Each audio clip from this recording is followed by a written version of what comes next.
sometimes in life, you will get a no. And actually, oftentimes you do in the first couple trials, but you don't stop and you go back, right? And you keep trying. And so that's really I think the message that I was trying to get at.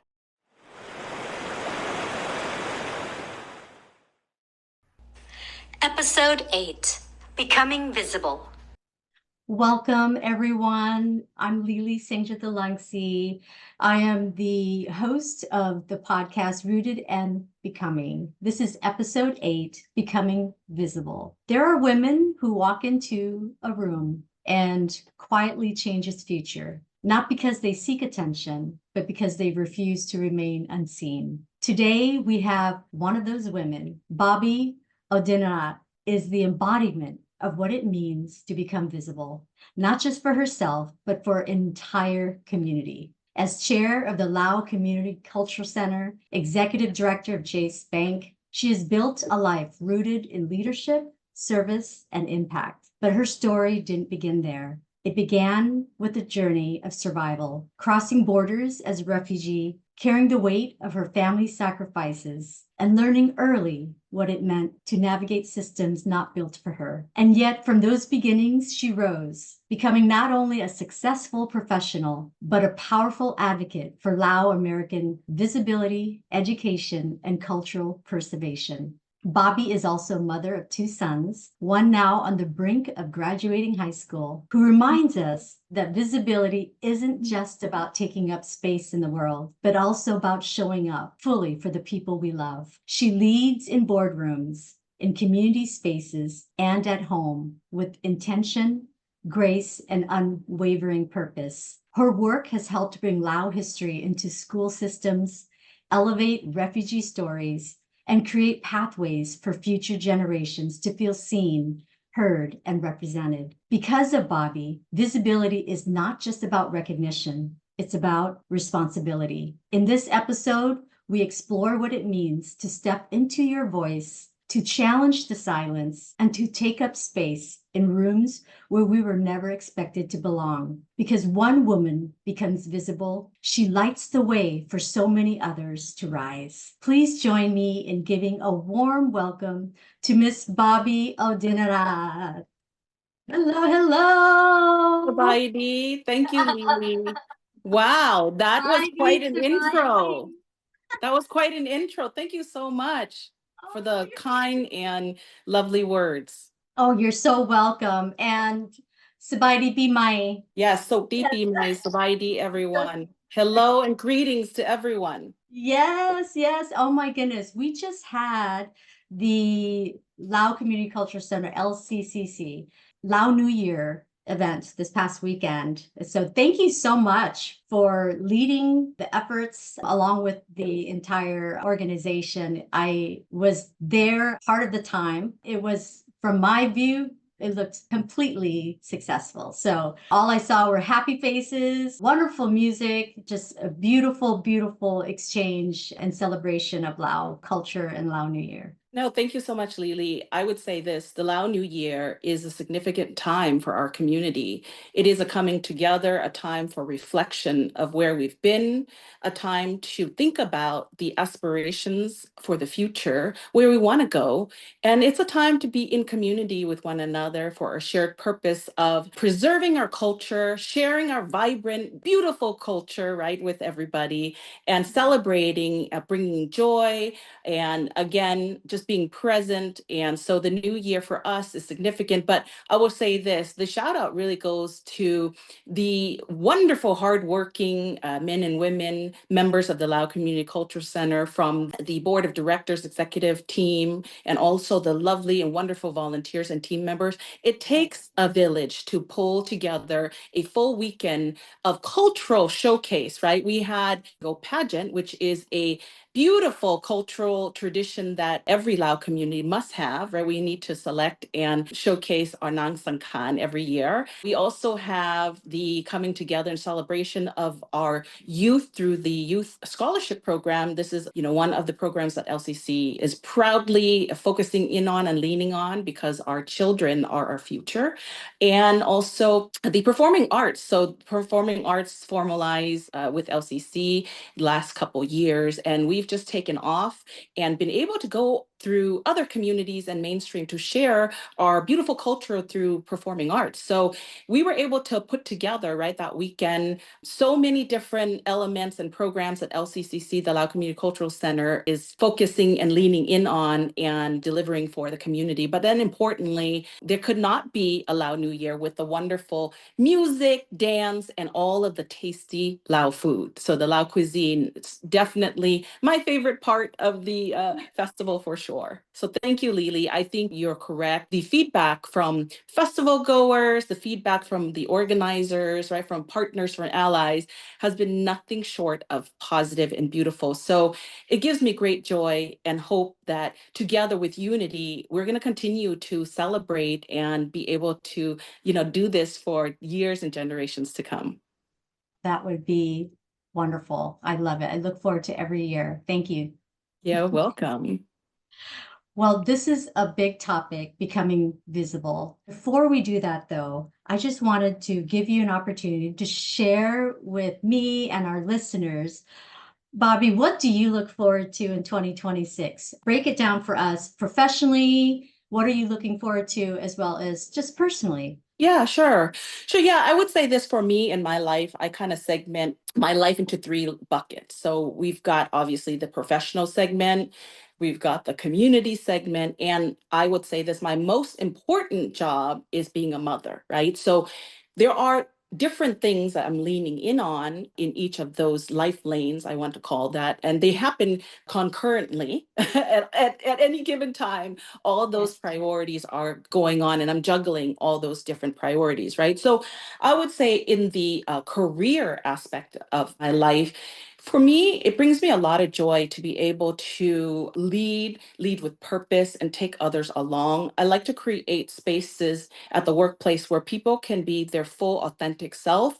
And I feel like when they are their full authentic self at work, they can do their best work, right? And accomplish our goals and do amazing things. And so I would say that for me, it's always pretty much the same every year. So 2026 is not different than 2025 because my goal in the professional space is to elevate folks so they can spread their wings and do their best work. So that professionally has always my goal. And I'm working, different types of segment individually, groups, etc. Because in my job as executive director is to really ensure that folks are performing their best to deliver against our goals and business objectives, right, at JPMorgan Chase. So professionally, it's really that simple. And I feel that if I lean in and really take time to understand and know each person's goals, we can help them elevate, right? And it's one person at a time and then collectively. So that's professionally. Community wise, there's a couple things that is really important to me and I'm working hard on.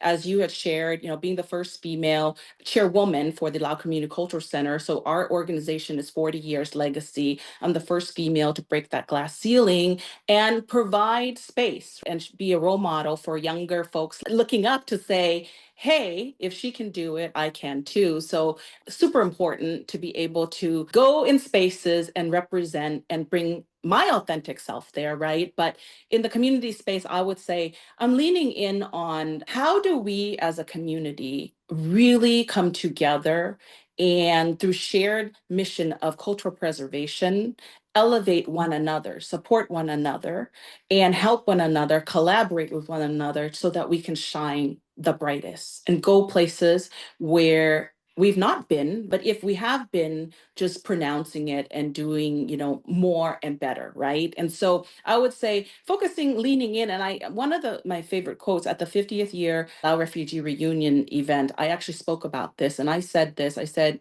the night sky has many stars. And when we allow all of the stars to shine together, the sky is lit up, right? And there's room for all the stars to shine. And so that's one area that I would say I'm really leaning in and focusing in on to create unity. Unity is the topic of this year for our community, and I spoke about it in my remarks at the opening of the Lao New Year this year. So I hope folks were listening and really paying attention, because I do feel, and I said this, when we are unified as a community, we can go to the moon and back. And so that's an area that, I want to really focus in on and lean on. And so hoping to see, continued progress around our community space in that arena, right? So just big picture wise. And then personally, there's some amazing things that I'm super excited about. As you shared, I do have a senior, and we've been, wow, jumping in, going through all of the college application process. And wow, that has been such an eye-opening experience, because of course I went through it when I was, applying back in, gosh, my goodness, I'm thinking about 30 years ago. It's so different now, right? And it's very competitive. But I'm super proud of my son. He did get accepted to a myriad of target schools, reach schools, some Ivies, some of the top UCs, some private colleges. So now we have the task of deciding where is he going to spend the next 4 years making impact, right? And continuing to not only grow personally, but give back as well. Because one of the things that I teach my children, and I've been very deliberate about, is no matter where you are, what you do, find ways to help others, find ways to give back, right? So I'm trying to share that purpose with my children as well. And so my 18-year-old, and then my youngest one just turned 13, so he's now a teen. And I'm trying to help him find his passion project, right? Defining his passion project, because I think that our children need that level of guidance and support. And for me, it's about leaning into what they love and what they're talented in, right? I feel that when we can really help them define and recognize that, they're going to do amazing work naturally. And so it worked for me with my oldest one. So I'm now starting that journey with my teens. So yeah, those are the things that I'm excited about in the 3 lanes, like career, community, and personal. I love that. Thank you so much for sharing. And I believe that with you modeling your service leadership professionally in the community and at home, that in all 3 lanes, there's nothing but success. And so I super excited for you and your family and all the people that you serve. So thank you.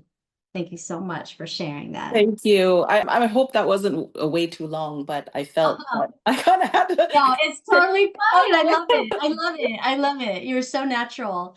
Let's jump into the topic of becoming visible. But I think to give our listeners context, I think it's important for you to share with us kind of where it started. And if you could take us back to being that refugee and then coming to the US, just if you could just share that journey with us to give us context for where you came from. That'd be wonderful. Yeah, I really appreciate that, Lily, because a lot of folks, when they meet me today in these spaces, professionally, career, personally, they're shocked to find out that I am a first generation Lao refugee and that I escaped my birthland. So at the age of 3, my family and I crept down the Mekong River in the pitch of night. And at the time, my father had been released from Samana, which is, I guess, other known as re-education camp.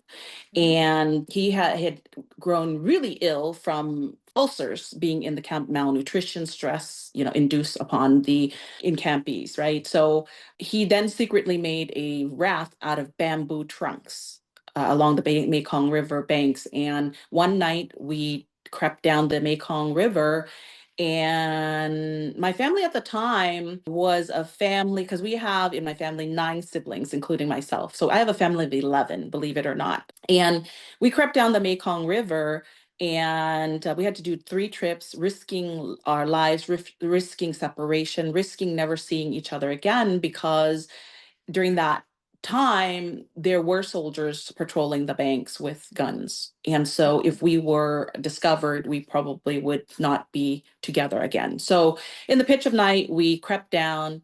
And I still remember to this day, my mom saying, "Hey, we're going to play a game," because I was only 3 years old at the time. We're going to play a game, going to be really quiet, and we're going to take a little ride across the river to go visit family. I'm like, okay. So We went, I just remember it being very different, being scary, being dark, right? Because we could not have any light. And we made the trips. And I remember going to a safe house somewhere in Thailand.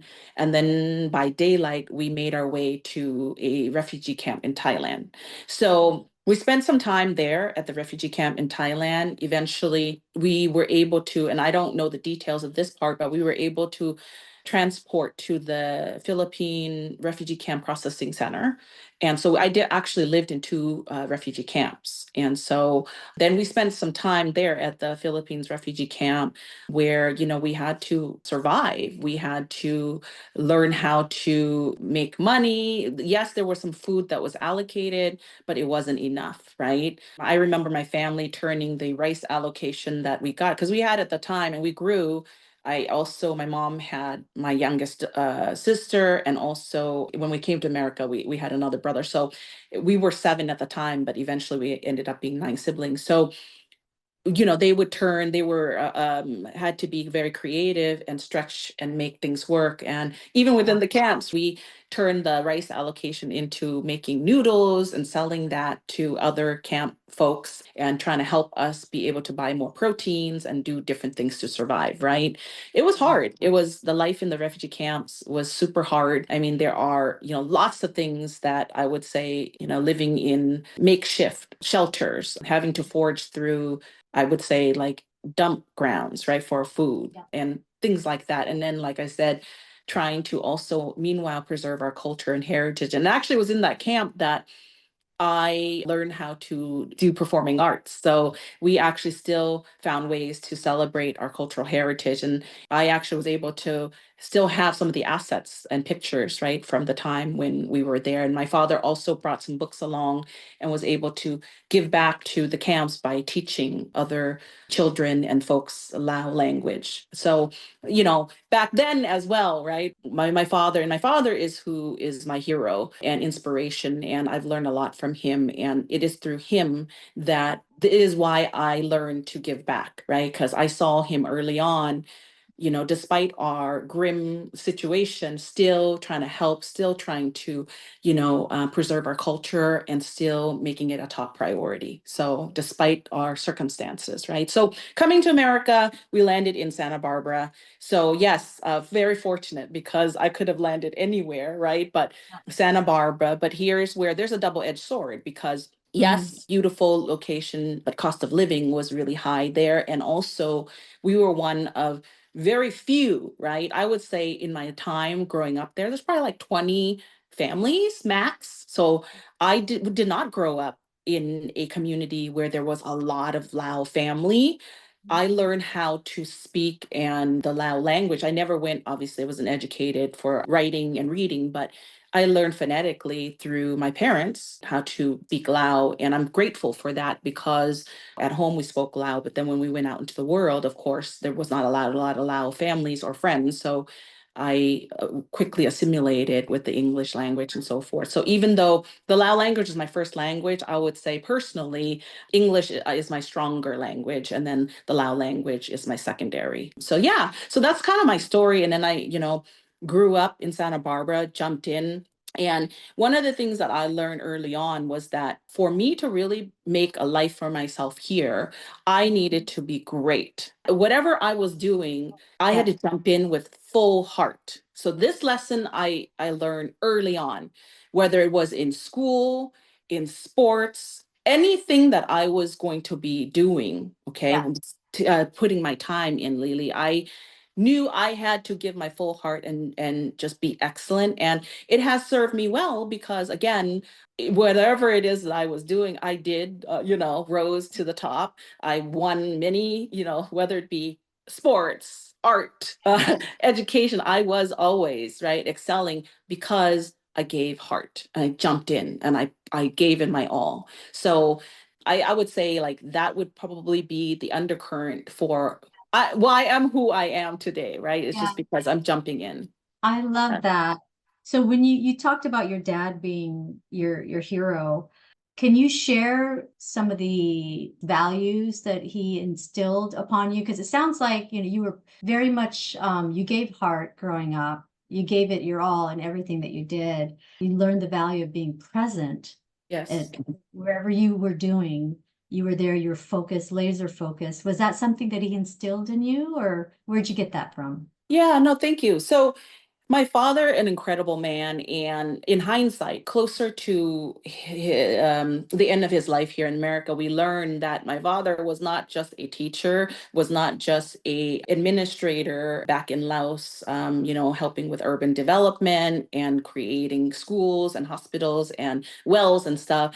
My father actually was an undercover, worked with the government, CIA, and worked on that side of it. I call him the Laos James Bond, right? Because he, early on in his lifetime, he came from, so my father and mother came from really well-to-do, really aristocratic, I would say, kind of background. My mom came from the founding family of Hoi Sai, Laos. They are the family that founded that county, and my great-great-grandfather was the first Chao Mueang mayor of that area.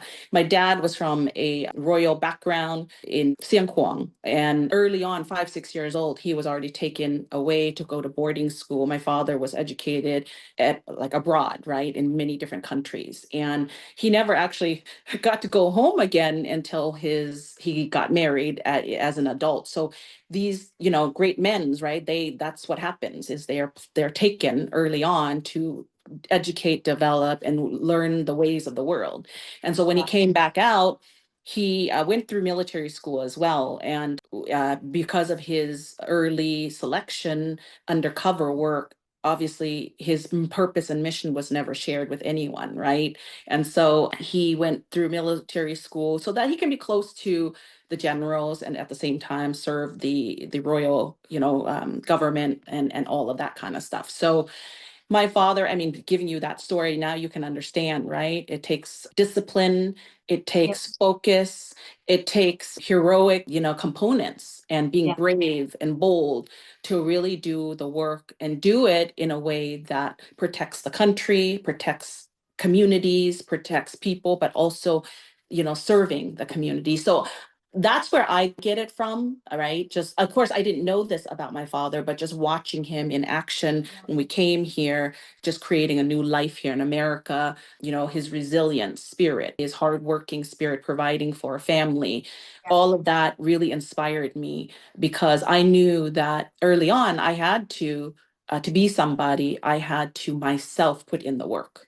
Oh, I love that. Thank you for sharing that incredible background. And I can only imagine with their upbringing, what they instilled in you and your siblings. That's incredible grit and resilience, right? To be able to survive a war-torn country and resettlement in a completely foreign land, and to do it so successfully and with dignity. I think that's beautiful. Yes. Yeah. No, education was something that my parents really, reinforce and made sure that we were focused in. And, you can easily get distracted, right? Growing up here. But, my parents, my father was very present. I mean, even though having 9 children, he still was very present, aware of every single one of his children, right? He was involved in their lives. So I would say that has a lot to do with, where we kind of, the guidance, right? The mentorship that he provided us so that we didn't lose our way. Thank you for sharing that. Can you walk me through, Bobbie, when I look at you, when I thought about this topic, I thought of you immediately, because I have a lot of respect for you and what you do for our community. And I'm not surprised at how successful you are professionally. And I'm not surprised that your kids are also very successful because, it always, I think those things come hand in hand. Growing up, were you always visible? Was there challenges in finding visibility? I would like to get your thoughts on, were you always like this, or did you see sort of the opposite? Were you taught to always be visible? I think that's a really great question. It is a complex question, and it's going to require a little bit of sharing some experiences, right? So I would say this.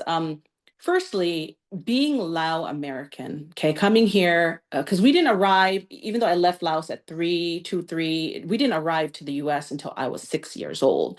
So the good part about that is that I had an opportunity to begin my education in kindergarten, right? Unlike my other siblings who are older and my younger siblings as well. We were younger, so we got to jump in and begin the educational process, I would say that at the right time and at the very right impressionable time to be set up for ultimate success, right? And so I would say being a Lao American, there's some cultural aspects of how a Lao woman should be, how a Lao girl should be, right? How we should act, we should speak. And so I would say this early on, there were some polarization that I had to navigate because a young Lao woman should not be outspoken. A young Lao woman needed to be in the background. Young Lao woman always listen, of course, to their parents, right? Should always listen to their, because the male is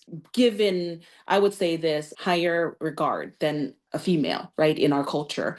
And so despite the fact that my father was highly educated, was also, a great hero that I aspire and look up to, I would say even he could not, right? Because culturally, we are who we are culturally. And so I was constantly reminded that I'm a girl, I'm a female, I can't do certain things, I can't be outspoken, I can't do a lot of things that males could do. So early on, I saw that this was something that I didn't like. I didn't like to be told I couldn't participate in sports, for example.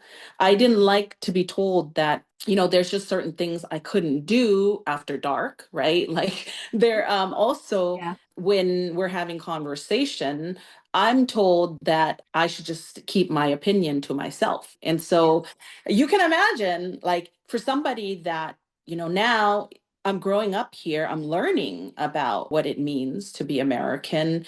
I'm becoming my own person, and it's polarizing, it's conflicting. And so early on, I just knew I didn't like it. Like the feeling of why, why can't I share? If you guys are having a conversation, why can't I share my opinion?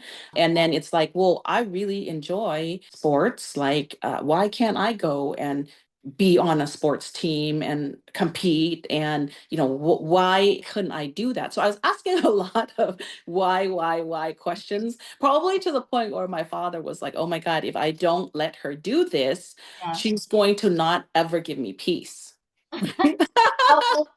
What was your earliest memory of doing that? And how old were you and can you share? Yeah, so I would say like, gosh, second grade, first grade. I remember there was, because I was taught to do the culinary, the female arts, the performing arts. I think I mentioned I started to do Lao performing arts, learn all of that since I was 2.5, 3 years old in the refugee camp. I continued that in my being here as well. We still founded groups and we're continuing to learn that. All of that kind of stuff. My parents were supportive and wanted me to continue to learn all of that, how to be a cultured young lady. But I wanted to go and join the track team. I wanted to run. I wanted to play sports. I wanted to go to all of the different school events that were having these hosted events. And I was told, no, you can't do that because you're a woman and you need to focus in on these soft activities. And I was just like, well, why? But I'm like really good. And I was telling my father and mom that I'm like, yeah, I love to dance and I love to cook and I love to do all of these things too. But I feel there's more about me that needs to also be expressed and cultivated, right? So I bugged them probably for a whole year. And finally, they were like, okay, let's go see what you can do. And they were surprised and shocked because from then on with track and field, I was the fastest female at my school, and it carried on through high school. I actually broke the high school record for the fastest female 100-meter dash. I was part of the 4x1 relay team that broke that record. We went to state championship. I ran against, I don't know if you know this name, but Marion Jones and Channel Islands back in my time. She was the fastest female high schooler. I was the only Asian, I think, American runner because next to all of them. They were like about probably 2 foot taller than me, but I was fast. And so I proved to my parents, I told you so, you should listen. So that's just an example. And then of course, adding in other sports like dance, cheerleading. I also played volleyball. I did all of it, right? And excelled in all of them. And it really, I think, helped me as well develop my leadership skills there in the sports, because in all of those different sports, I Yeah, think naturally I became the captain, like of yeah, every team that I was on, right? And through my yeah. peers, so no, you need to help us, you need to lead us, right? And so those are some of my early experiences, Lily, of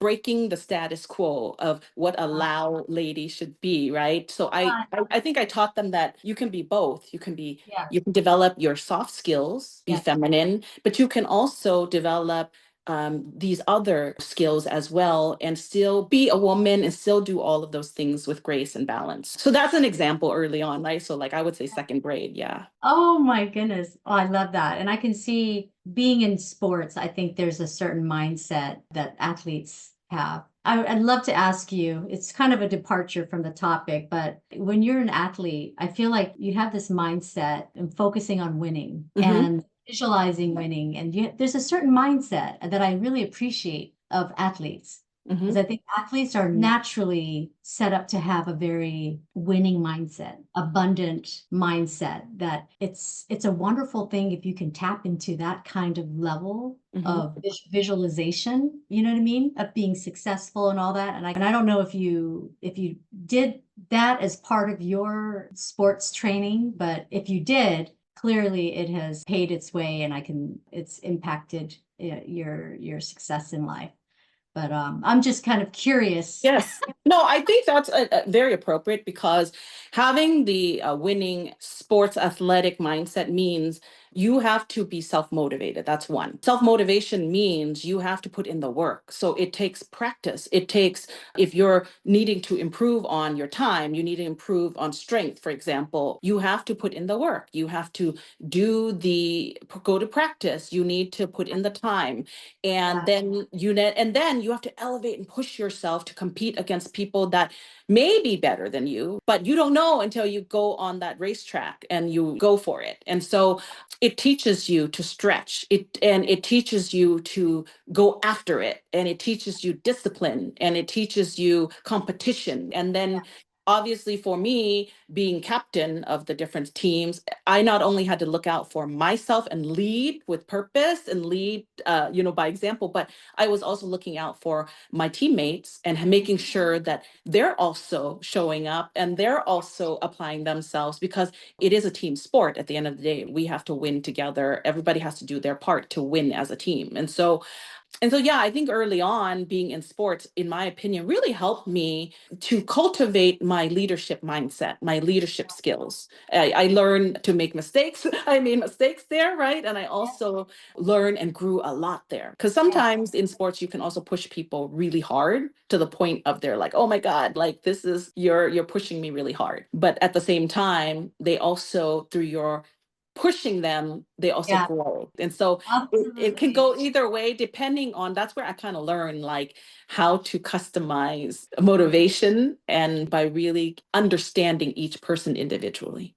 Yeah, no, that's great. And I completely agree. I mean, when you are uncomfortable, that's where you have the opportunity to grow. It's the growing pains, if you will, Yeah. within anything. If we can pivot from college maybe into your professional space, well, let's talk about visibility there. Sounds like you had a great sort of foundation to work from. Did you find it easy to transition to finding visibility in the workspace, or did you see anything in particular in terms of observation as a Lao American in the workforce? I would Yeah, love. sure. Tons of challenges. I mean, I will say this, the woman I am today Yeah, was not the woman I was when I started in my professional career. Like, I have my growth journeys. I've made, mistakes. I have learned. I have been broken to be rebuilt again. So I would say that's a great question, because I want to actually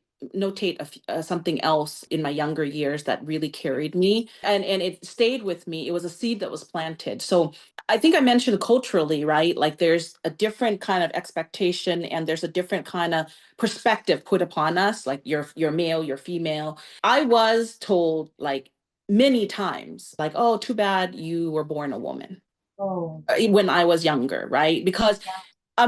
I was very accomplished early on because of, again, the work and jumping in and so forth. But despite all of my accolades and accomplishments, I always felt that being a woman was something that I was reminded of. And too bad you were born a woman. If you were only a male, you would go further. So that was something that, I'll be honest, like really impacted me. It was something that was planted in the back of my head.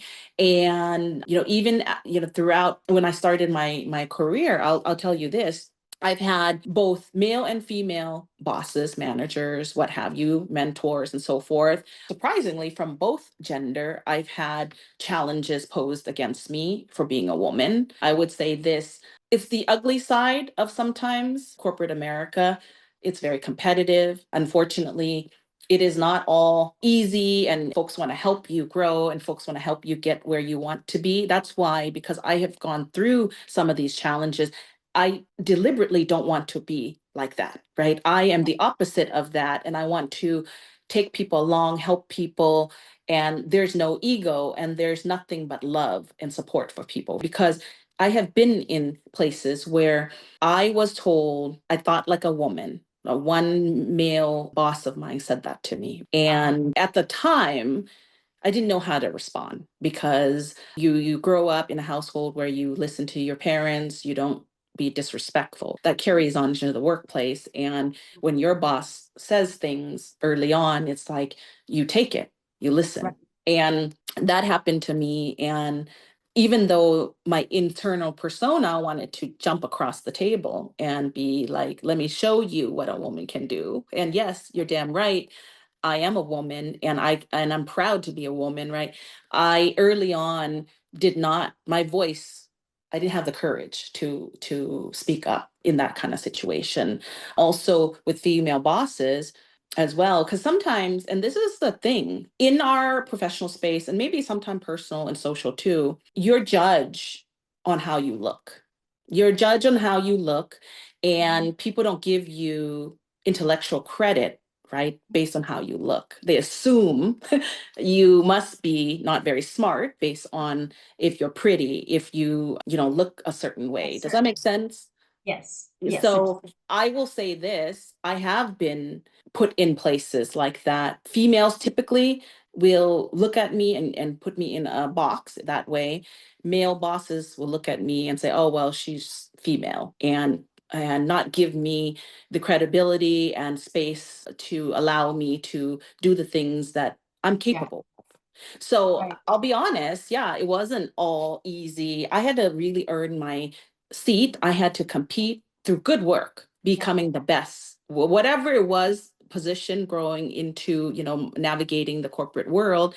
yeah. I knew I had to just work hard and just shine by being the best. And it is through that action that eventually, right? And also along the way, having good mentors who said, no, you do need to speak up if you're uncomfortable and that's not acceptable or okay. Mhm. Being also seeing others being able to kind of channel their inner voices and having the boldness and courage. Fast forward today, I champion the underserved. When I see something that's not right, I Yeah, am okay with being the only one in the room to maybe speak up, because they might not have the courage and I have the courage. And being a truth teller today you have to accept the fact that when you're a truth teller, when you have courage and you speak up, you may not be most liked sometimes in a room, but that's okay, because you're doing the right thing. Because I'm not here today to be most liked. I'm here for people to see purpose and impact. I'm doing bigger work than, a popularity contest. I'm not here for that. So yeah, so my journey, I would say to you, had its challenges. It wasn't all like paved rose garden, right? Like I had to yeah, really work. I had to really fight. I had to really demonstrate my worth. I had to earn my seat in everything that I did. Because even in the professional space, it's a male dominant space. Um, I have been, labeled, oh, you're the secretary before, right? Or I have been, people haven't met me yet, and they assume, like, because Bobbie being my name, female male name, they assume it's a male, and then they're like, oh, I didn't know, because through emails and so forth, I didn't know you were female, and I was like, okay, but does that matter, right? Like, so I don't think that matters, right? And then Yeah. also another interesting thing is Mhm. being Lao American, being of minority background, heritage, when they speak to me, because I don't have an accent, because when we engage on the phone or what have you, and back in the days, we didn't have Zoom, we didn't have, Right. cell phones that we can do this Yeah. with other people. So they assume I was a Caucasian woman, so that's another thing, right, that I had to overcome. And when they met me, they were like, oh, I didn't expect you. I thought you were like blonde hair, blue-eyed California girl.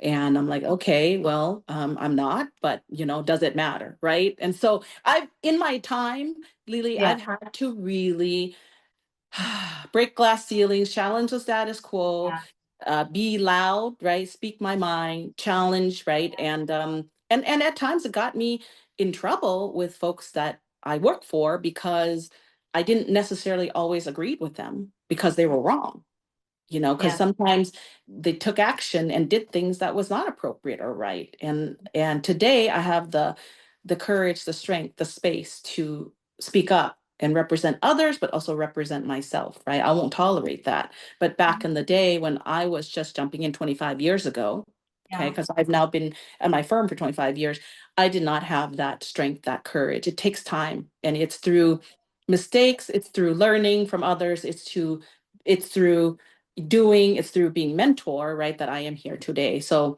yeah, I hope that is what you were kind of looking for. Yes, absolutely. Thank you so much for showing your vulnerability there. Because I think it's important to share with folks when they see someone so successful that you didn't get there without making mistakes, you know? I think it's important for women to know that, young women to know that, and that it's okay to make mistakes as long as we grow from it. Yeah. And I would like to ask, I mean, and you mentioned that you make it a point to create space for others, Mhm. and I love that.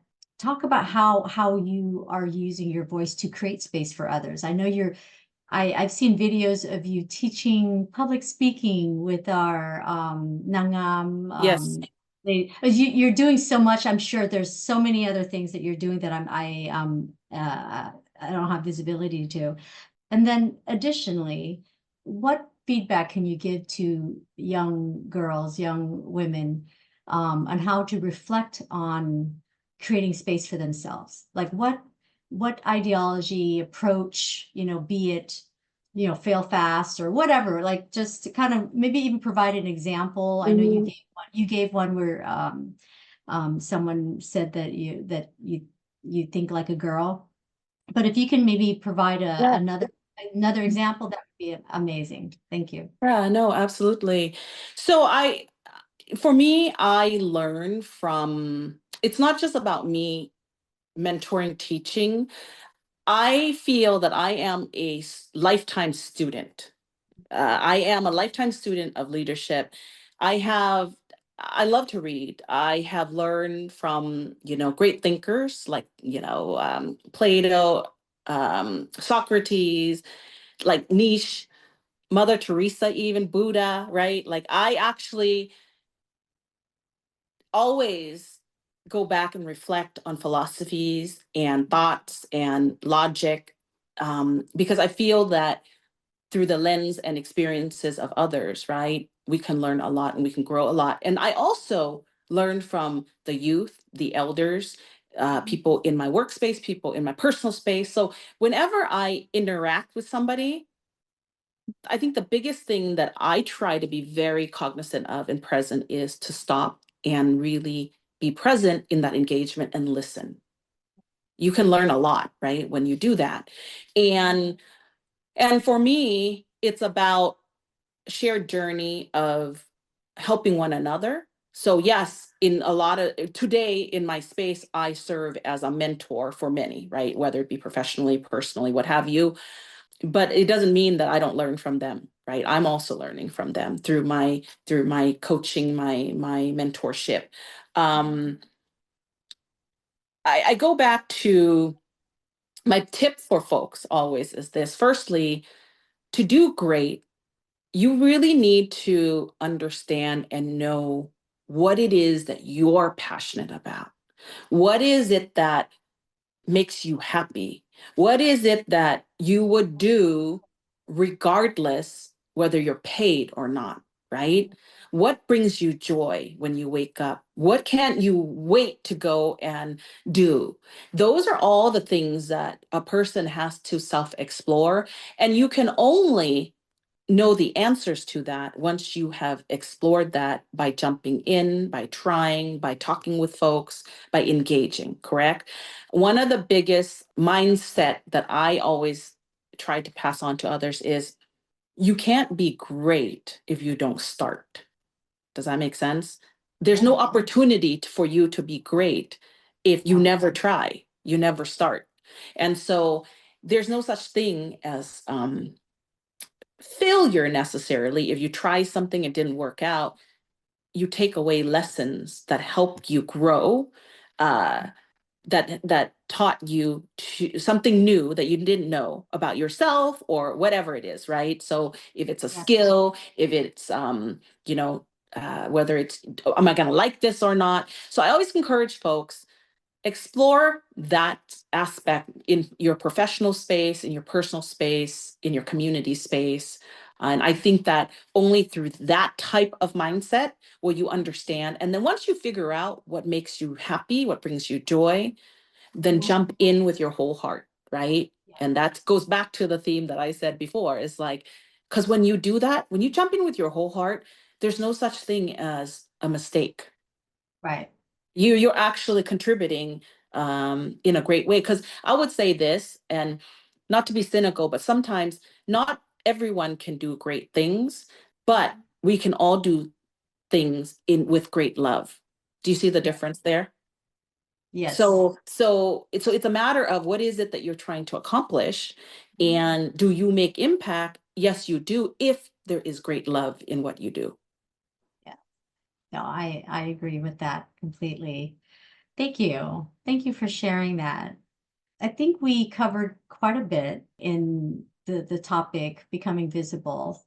If we were to give like a message, a key takeaway for our listeners, if you wanted to drop like a gold nugget, this is the key takeaway. Your truth, because I know you're a truth teller. Yes. What would you like to share with our listeners? I think it's to take chances. It's to go for it. It's to jump in, and don't be worried about what the people say.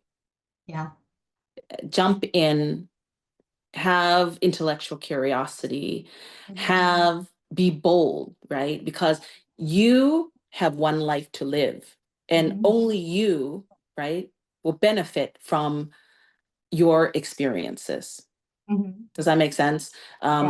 So don't be afraid, because I think a lot of times in life, and I had to learn this, later as well. So it's not like I'm here, like I had this wisdom back then. But if I had to tell young girls, it's like, don't be concerned about what people are saying.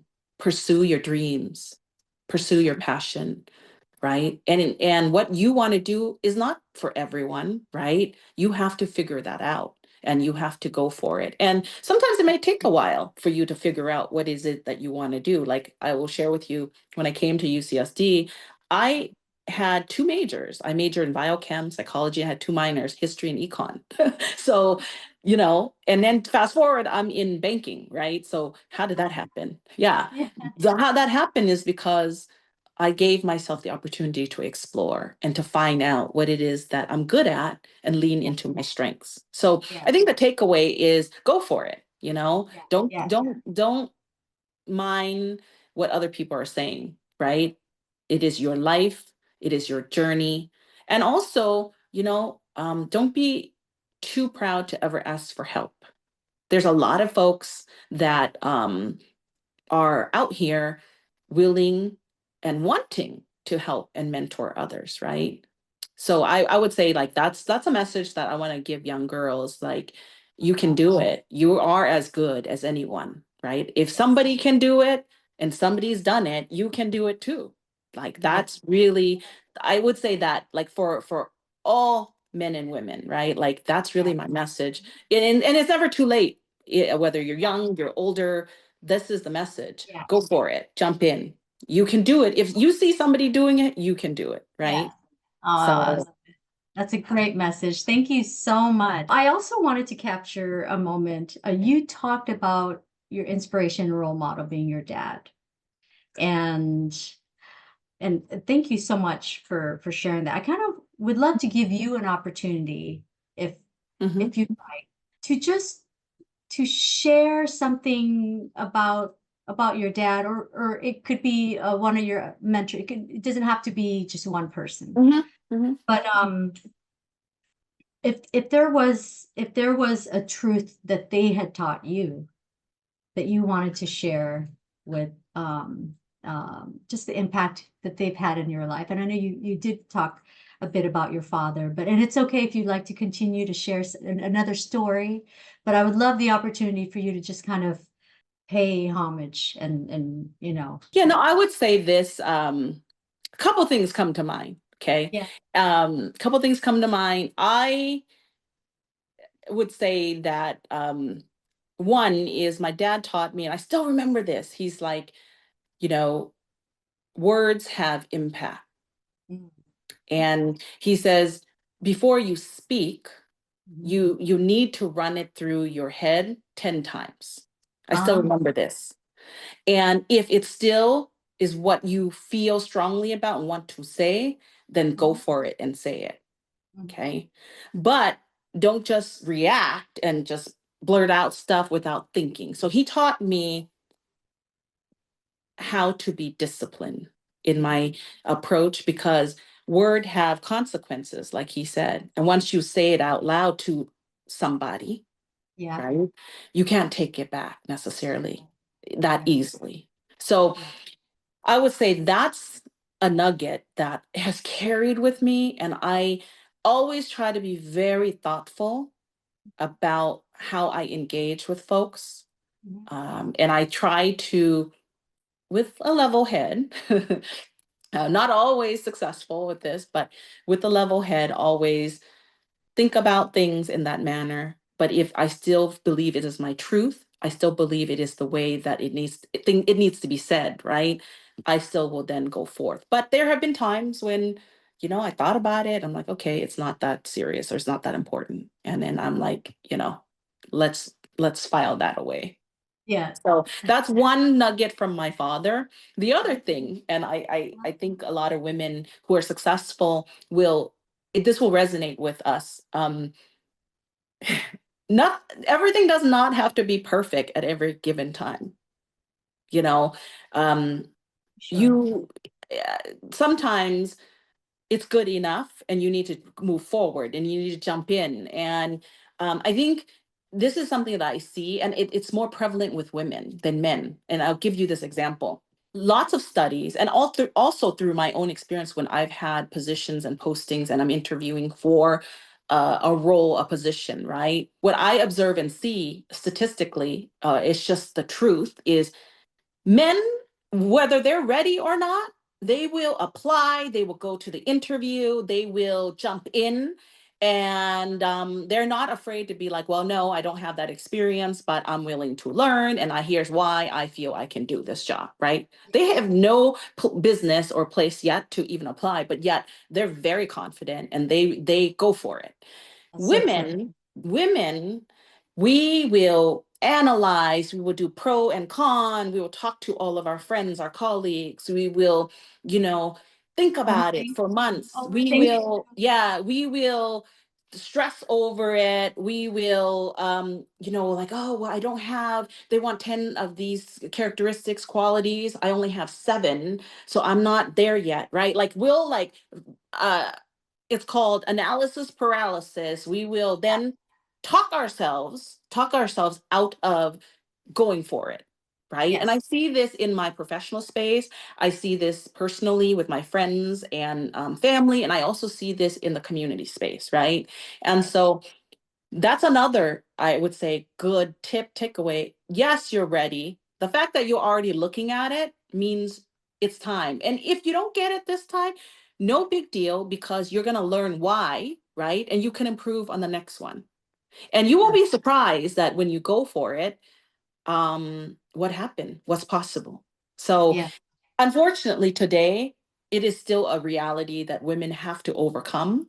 And we are still challenged by this, right? But that would be another big one that I would say, if I could tell young women or women in general, and me included, right? Because I have moments like that too, just go for it. Because you are ready. You are good enough, right? And if you don't, be honest, say, hey, I don't have this yet, but I feel through this role, I can, learn, and I can do this aspect. Because being authentic, being honest will get you far. Oh, 100%. 100%. Yeah. Because I feel like the technical skills you can get trained on, but I think these days people want to see authenticity. They want to see integrity and like, can you fit within the culture of their team? Yep. And for Yep. sure. Yeah. And just again, having the confidence in yourself, And right? confidence in Yeah. yourself, for But I think sure. women in particular, we are really hard on ourselves, and Mhm. we're also hard on each other, right? So, Right. and that this is where we get in our own way, is my point. We have a tendency to, like I said, it doesn't have to be perfect, right? That whole saying. And I know I catch myself doing that too. It's like, Yeah. and I talk myself out of something when it's like, no, it's perfect, it's good. Like that's as perfect as gonna be, right? Right, right. I try to think the 20-80 rule is for in terms of 80% there, it's good enough, Like, but listen, for I've seen men 30% there and they still go for it. And I'm the like, confidence, it is the okay, confidence. They yeah, were always taught, good sport, you can do that, like all those affirmations. right, They right, were taught that. We weren't we correct. weren't taught, we weren't taught that. We No, were, we I mean, like weren't. you mentioned, growing up about, even when you did do it, it was too bad you're a girl, right? It's like, and Yeah, those yeah, just no, stay with you absolutely. when you Like I still couldn't, I even though I'm like, well, I broke the school record. I'm the fastest female in this county. Like I went to state championships. Like, you know, um, I don't think I could do better, right? And that was maximizing my talent, right, in that time and space. And but yet it's like, well, too bad you weren't born a boy. So, oh, that and those words, right, going back, it has weight, it plants seeds, right? it And does. so I didn't want to become that stereotype because I'm a girl, I couldn't accomplish something, right? Yeah. Now So today I said, that's right, I'm a woman and I did yeah. do that. And That's so right. That's today, right. yeah, today I do walk into spaces and I'm not afraid to be Mhm. proud to be a woman, a proud Lao American woman, right? And share my truths, speak my Yeah. mind, do the right thing, even if I'm the only one in the room saying that, right? Like I'm okay with, like I said to you before, I'm okay with not being liked. I'm okay with not being popular, but I'm not okay with not making impact, right? I want to be here with purpose. I want to be here and leave a legacy of, difference. Yeah. And that's why I think in all of the spaces that I'm in, I'm really cognizant of that, right? I try to always think about what's the mission, what's the purpose, what's the impact. And, that's my guiding North Star. It's like, if I am doing that, I know I'm on the right path, right? So I would say, I think that hopefully that answers your question. Oh, absolutely. And I thank you so much. I think when you talk about, the truth, your truth, and leading with purpose and making impact. I mean, those are the things that I think it's important to remind our young women and the men as well, you know, just individuals. To me, I definitely want the message for this to go to young women, in that I feel there's still so much of a gap. You know, there's still so much need for them to know that they're not second place just because they were born a woman, for sure. I think, and everything that you talked about, I resonated with. But for me as a leader in what I do create space for both men and women, and to teach them that they are all worthy. We're all born worthy. Absolutely. And we're valuable. And so, is there a favorite quote that you live by, that you just like, you go to, that you just want to own, that you own when you walk into every room? Is there something that mentally that you just, you know, I know you talk about like, yes, I am born a woman and I'm proud of it. I don't know if that is what goes in your head when you walk into, you know, a boardroom or whatever, but is there something that you just love? Yeah. That you, No, I would say one of the things that I always remind myself is this. I have to be okay with being sometimes the only person in the room standing up, and if it's the right thing. Doing the right thing is hard. I guess this is the quote. Doing the right thing is hard, but it is the only path forward. Yeah. Does that make sense? I don't think there's a specific person. I think that's just my own personal Yeah. message, meme, or whatever that goes in my Yeah. head. And I would say in my lifetime, I've had to activate that many times. I've been, bullied by bosses before, right? In the workplace. I have been, obviously not given the opportunity in the community space because, again, right, being a woman. And then early on in family, personal, right, it's like not given the chance to go explore, as I shared with you, because I'm a female, right? So that has been something that has impacted me, but also just in helping other people shape their voice or defending other people when something is said about a situation that's not true, right?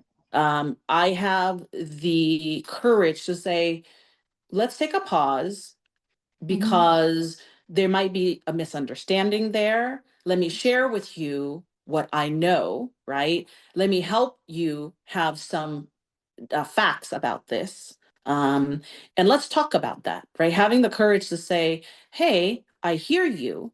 I see what you are saying.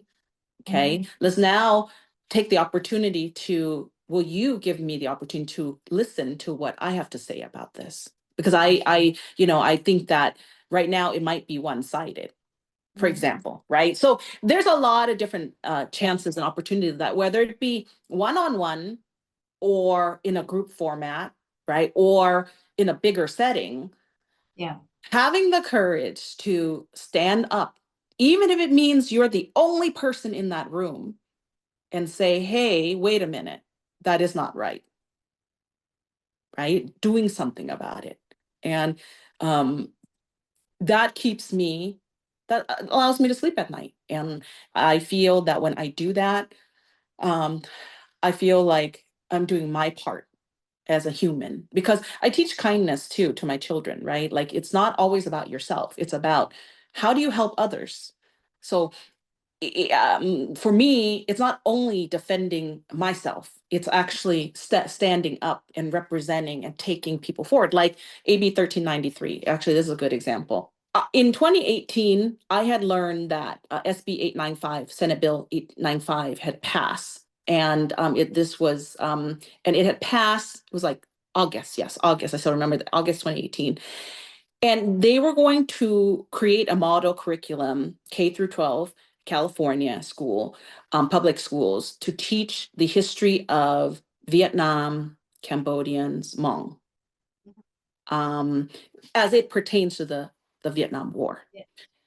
I found that I heard about that and it really affected me and I could not sleep that night.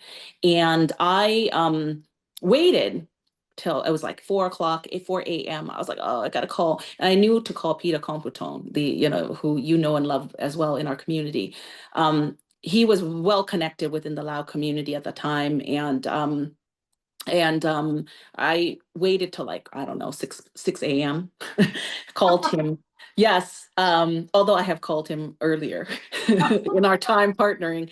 I called him at 6 a.m. and I said, hey, are you up? Can you lend me an ear? I want to talk to you about something that's been really bothering me all night, could not sleep. And I talked to him about SB 895 and how the Lao American community experiences refugee stories, contribution to the Vietnam War was completely not mentioned, excluded from this model curriculum that's going to be developed in 5 years, right? And so I said to him, I don't feel right. It's not sitting well with me. And I feel like we have to do something. Like, you're connected within the Lao American community here in San Diego. Can we please get the elders together and let's talk about this? We have to do something, right? And that's actually how um, LAOSD, Lao American Organization of San Diego, became LAOSD. So I don't know if you know that story. And so we met, and then we got the blessings from our community elders to pursue this. And then fast forward, we were able to mobilize the entire state of California, originate the cleanup bill, which is Assembly Bill 1393, to be able to include Lao American history and culture in that Senate bill, right? We lobby across the state, and we are not politicians by any means, but we have passion, we have purpose. We lobbied across the nation, the state. We were able to get unanimous approval through the assembly floor, unanimous approval through the Senate, right? We lobbied, we talked to all these politicians throughout the state, up and down. And it went to the governor's desk, but at the time, there was a lot of controversy on an ethnic bill that had nothing to do with us, just a global ethnic bill controversy. And so there was a bigger community that had a lot of stake in that ethnic bill. And so we became casualty of that situation. And at that moment, the governor said all ethnic related bills will be tabled. So our bill at the time made it to his desk, but because of that huge controversy with a bigger community at stake, right? Our bill became a casualty of that.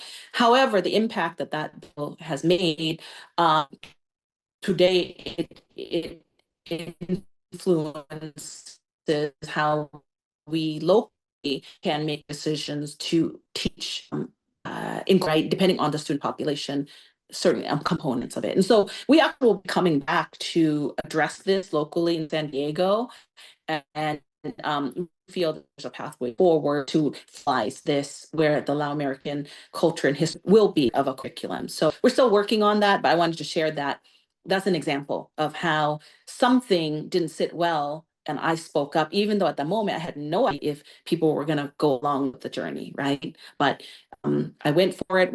PETA is an amazing, as you know, leader, community advocate. And so through the both of us really channeling and taking others along throughout the state, we became now the model example of grassroots advocacy. And today, as you know, LAOSD has done amazing, impactful work to elevate our community in big things, right? Like we've been able to take our community, do the 50-year refugee proclamation. We've been able to take our spaces that we've never been, right? And really introducing and socializing and earning a seat at the table in San Diego, in California, and also being other states and other bills have popped up because they saw the model that we created. I love that. Thank you so much for sharing that background. And just so you know, I am excited. In a future episode, I hope to feature our lovely Lao brother, PETA, and hopefully we can learn more about Lao SD and his personal journey. So. Yes, please do. He's an amazing individual. I always say this, right? And I say it with genuine purpose. He's a community gem, and San Diego is very, very lucky to have him in this space, right? Leading the charge on so many fronts. A lot of impactful things have happened because of Mr. Pita. So please do, because I think people want to hear from, our brother as well. Yes, absolutely. I think it's important for folks to explore, jump in. Like when you know your truth inside, and there's a fire burning, saying, "Hey, you should explore that. You should go for it." Right? Not to let anybody say no, you can't. You have to keep trying. Like sometimes in life you will get a no, and actually oftentimes you do in the first couple trials, but you don't stop, and you go back, right, and you keep trying, and so that's really the I think the message that I was trying to get at, right? Whether it be your dream job, or the next, the promotion that you want, or somebody to give you an opportunity to lead a project, right? Or exploring something that they never saw that in you, but your truth, right? And that's the piece that I think folks just need to make sure they have the confidence to say, you know what, I'm going to keep going. And being said no to 1, 2, 3 times is okay, right? Because you grow as you go through that journey. Because a no the first time doesn't mean a no forever. Right. And I've No, seen that over and over in the professional space, right? In the community space. It's about showing up. It's about yeah. not giving up. Yeah. So, and I've had that of course, right, in my life as well. So, going back, doing better, learning, right? I didn't always get the promotion that I wanted the first time I went for it, right? It wasn't always like, okay, take off. I've gotten the, hey, we went with somebody else, right, at this time message. So it's like, Yeah. okay, no problem. So would you please take the time to walk me through the areas that, I was deficient in, I had opportunity in, because I really want to work on that. Because then with that, at the next time, right, you can say, hey, I did try for this, but here were some things that I was very deliberate about in the last, year. I've worked on this. Here's how I have grown from that, right, situation, and showing growth. Because people don't want perfection, going back to that. People want um, folks that are coachable. People want folks that can grow. People want folks that jump in, pursue, right, have their passion, and that's what really intrigues and interests people. And even in, like, I will tell you this, my son's experience with the college application, okay, what I have learned, and I have seen other, because I'm part of a parent forum, and I'm learning and listening to all of these parents like be upset because their students' stats are like, excellent in all regard, right? Like 4.7, 4.5, 1560 SATs, ACTs were like, 35 or whatever the case is, right? Like AP classes, acing, all of this, they're valedictorian. But what, and even with those stats, Lily, people were being rejected from top universities and IVs and what have you, because it's not enough, right? You have to, beyond that, be able to articulate a narrative about yourself and show how you have taken the journey of your passion projects.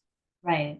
Like they want to see spike identity. They want to know that you know who you are and you're taking steps towards that passion, right? And that is what will impress these top universities. It's not just having the stats. That alone does not get you in. We have plenty of folks that get rejected, right? So I'm reading all these forums. I'm like, wow. And so, it comes back to what I've been talking about earlier, which is, again, pursuing your passion, but you got to know who you are, right? To be able to do that well. And when you do that well, you have buy-in from friends, from family, from the community, right? You can't be fake when it's a passion project.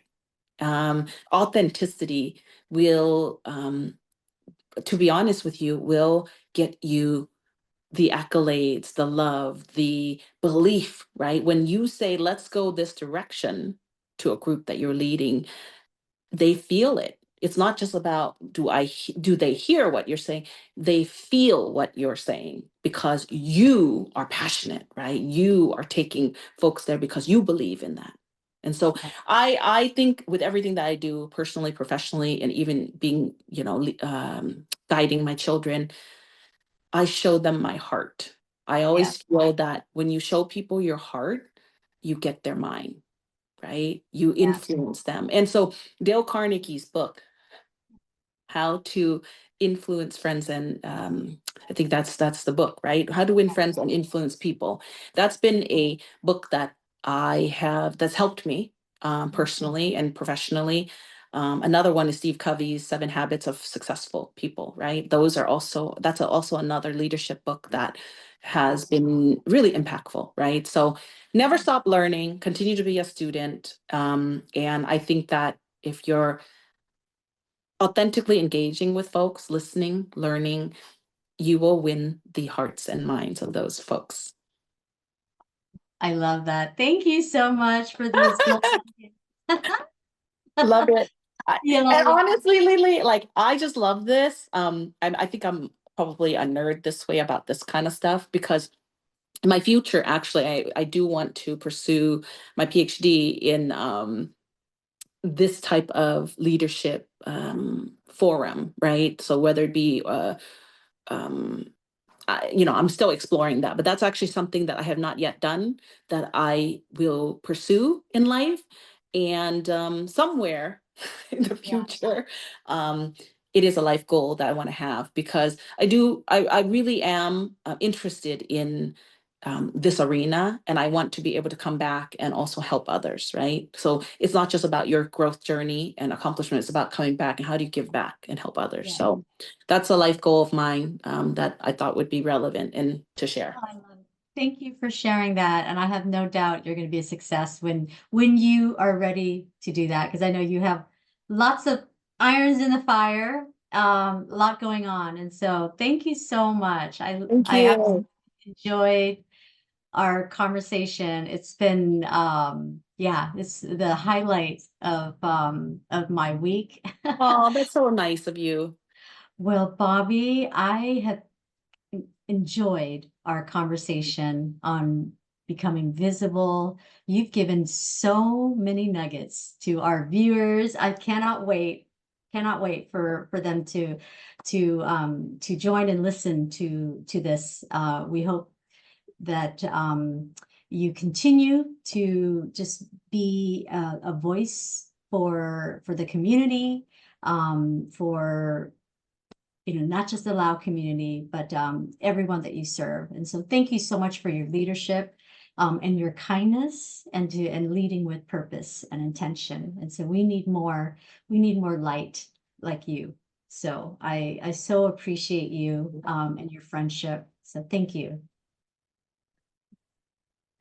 No, thank you, Lily. I would say this, you're doing amazing work. And I so much appreciate seeing, you out here creating a space for all of our voices, all of our stories. And you're doing an amazing thing. And I know this journey is just beginning. There's so many wonderful people to shine a light on, right? And like I said, and I still mean this, everybody that I engage with, interact with, listen, to your podcast on, I learned something, I take away something. So I am looking forward to seeing this continue to grow, seeing this continue to, shed light and help other people, right, along the way. So thank you so much for your leadership, for your commitment to excellence, not only for women, but, for men, for the community, right, for everyone. So thank you for creating this space. Oh, absolutely. My pleasure. And until then, stay rooted and becoming. And I cannot wait to see you again soon. Thank Thank you so you. much. Khop Upjala. As we close today's conversation, I want to take a moment to thank Bobbie Oudinarath. Bobbie, thank you for your courage, for your leadership, and for using your voice, not just to elevate yourself, but to uplift an entire community. Your work, whether in the boardroom, in our cultural spaces, or within your own family, is a powerful reminder that visibility is not about ego, it's about impact. It's about choosing to be seen so others know they can be seen too. Your story reminds us that even when the path is unclear, even when the systems weren't built for us, we can still rise, we can still lead, and we can still create space for those coming after us. To all of you listening, if this episode spoke to something in your heart, I invite you to reflect. Where in your life have you been choosing invisibility as a form of safety? And what might become possible if you allowed yourself to be fully seen? Because your voice matters, your story matters, and the world is waiting for you to step into the light. In our next episode, we're stepping into a conversation that so many of us were never taught to have, our relationship with worth and how it shapes the way we build wealth, pursue opportunity, and show up in the world. Episode 9, The Business of Being Worthy, explores the deep connection between self-worth and net worth. Because when we don't believe we are worthy, we shrink, we overgive, and we underprice ourselves, not just in business, but in life. But what happens when we begin to truly claim our worth? We start building differently. We start choosing differently. We start creating from abundance instead of survival.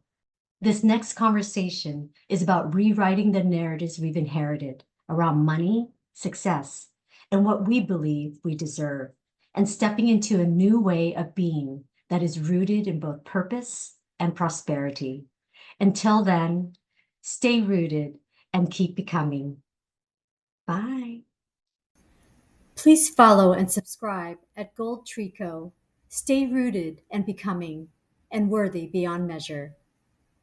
Thank you for staying until the end of the episode. At Goldtree Co, we believe anyone can start building wealth with intention. With as little as $500, you can step into real estate angel investing, gaining access to vetted opportunities normally reserved for big players. This is about more than returns. It's about creating stability today, freedom tomorrow, and a legacy that lasts for generations. Your money works for you while you focus on what matters most. Ready to grow with us? Visit goldtreeco.com and book your complimentary meeting with me now. And let's plant seeds of wealth together.